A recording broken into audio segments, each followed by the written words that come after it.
Thank you for watching, liking, commenting, sharing, and subscribing right now. Is Siri serious or silly? Is the age of privacy over? And who will win the battle for first place between the Barnes & Noble Nook tablet and Amazon's Kindle Fire? I'm Chris Perillo, and this is the Locker Gnome Daily Report.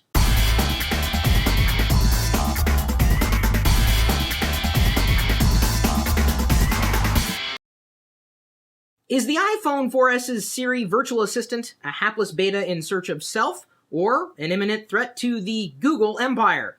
Apple Insider reports that Google is worried enough about Siri's quote-unquote significant development in search of technology to express its concerns to the U.S. Senate's Antitrust Subcommittee, while others point out that Siri is still in beta and development stages. Who's right with this one?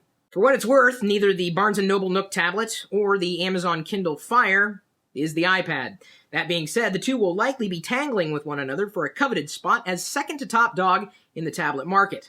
If you can't be alpha dog, I guess it makes sense to try to be beta. We've known about the capabilities of the Amazon Kindle Fire since it became available for a pre-order a couple of months ago, and now, thanks to some digging by the folks at Engadget, it looks like we may have a look at what the Nook tablet will have to offer and what kind of price tag will be stuck to its shiny just-in-time-for-the-holidays box. Can't wait to see the unboxing for that one. It's often said that a bride has been looking forward to her wedding day ever since she was a little girl, so it should be done as absolutely perfect as humanly possible. That isn't to say that the groom isn't expected to have a splendid time either. However, if he's clumsy and prone to losing costly heirlooms, there are definitely plenty of inexpensive ways to secure a functional wedding band, and alternatives to traditional wedding bands can be examined before all that money meant for the honeymoon is chucked down the swirling drain of no-return policies. Or, in other words, there are definitely ways to save on a wedding ring. The process of making choices isn't always an exact science, but decision theory tries to calculate outcomes based on foreseeable variables and give you an idea on your best possible options. The art behind advertising takes decision theory into account too. Someone who has something to sell wants to make sure they're getting the word out to genuinely potential buyers and not wasting their efforts and budgets in advertising to the disinterested. The use of digital signage that can detect the demographics of people walking by is one way that technology can help a marketer hone the accuracy of their sales. A digital sign outside of a clothing store, for example, might adapt its pitch based on whether the person standing in front of it is a man or a woman. Although, realizing that a sign can detect my gender's kind of a little creepy. Is the age of privacy over? Well, even if you live in the land of the free and the home of the brave, Big Brother's been watching you since before 1984. And now he's got more ways than a three-eyed fish swimming around a nuclear plant to keep an eye on you. With the laws that allow him to intrude where he was once warned not to tread, technology that extends his senses beyond prior human capacity, and a precognitive ambition to sniff out wrongdoing before it's been done, Big Brother's best ally in the war to invade your privacy is you. If you fondly dote over your 3-year-old television like it's a beloved member of the family, well, you probably need help. But like dogs and cats, television years are measured by many for each revolution of the Earth around the sun. That 3-year-old HD set is really something like 50 in television years, and while it may not yet be quite the age to condemn the poor ancient thing to the old TV home on the other side of the tracks, the time is fast approaching. And while it doesn't make fiscal sense to upgrade the aged idiot box, and buying a brand new one is out of your budget at the moment, you may have options available to extend your time with the elderly tube on the cheap through a few more autumn years of viewing pleasure. Like many of you, I'm often drafted into service to help people with computer problems, and while I enjoy it, it's easy to tell when the person I'm helping just doesn't quite understand the first thing about, well, anything I'm trying to explain to them about the problem.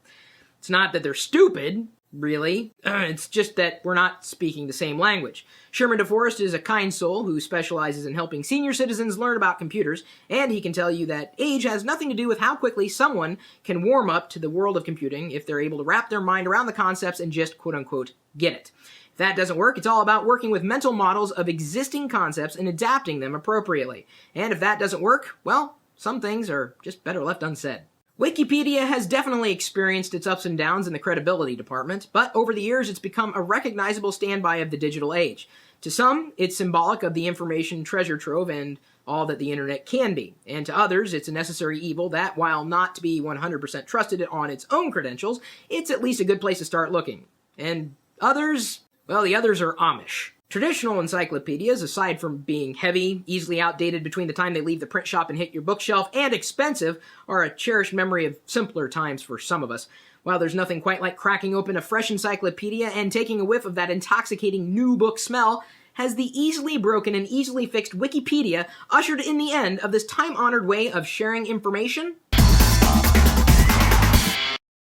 My favorite thing of the day is my Google TV. It's the same Google TV that I've been playing with since Google and Sony sent it to me last year, but now my Google TV has the latest Google TV software update, which allows me to access the Android marketplace right here from the convenience of my home office where my Google TV sits. I could download anything at will, including AOL HD, Motor Trend, and, a classy fireplace, which, by the way, I've already downloaded and installed for free. Quite nice, I might add. So if you're familiar with the Android marketplace, it's pretty much the same thing, only on your Google TV. The menu design has changed somewhat, but it's not too difficult to navigate, specifically in relation to any controller that your Google TV would come with. Sorry that my controller is a bit out of focus right there, but I'm focused in on the prize right there, straight ahead, the Google TV. I can access the menu pretty easily and jump between different options here, including being able to search the marketplace. And I can use the back button to navigate through all the screens that I'd been previously. So it's the Android experience on the TV. If I go home, looks like I'm sitting inside a web browser ready to type away. I can Google for anything, or I can even use the I'm feeling lucky button if indeed I am feeling lucky. And I don't know if I'm feeling that lucky, at least at this point in time.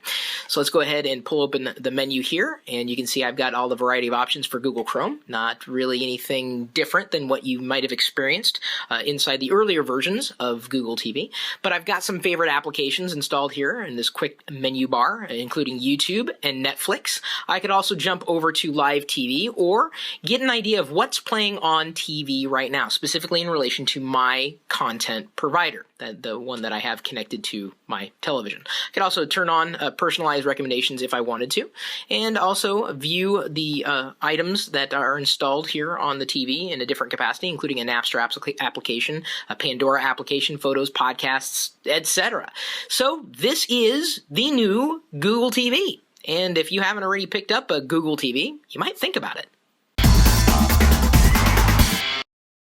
Hey there, Locker Gnome. This is Matt Ryan, aka The Frugal Geek, and I just wanted to tell you real quick about the Belkin Wrist Fit, which is one of the best wristwatch straps I've ever worn. And this actually incorporates a latch that allows you to connect your iPod Nano. So if you've ever wanted to wear an iPod Nano as a watch, but you really hate the look and feel of a regular watch strap, try the Belkin Wrist Fit. It's the most comfortable solution I've found. This is Matt Ryan for Locker Gnome, and I'm out.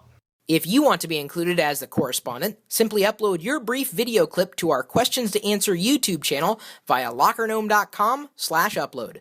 Anything goes.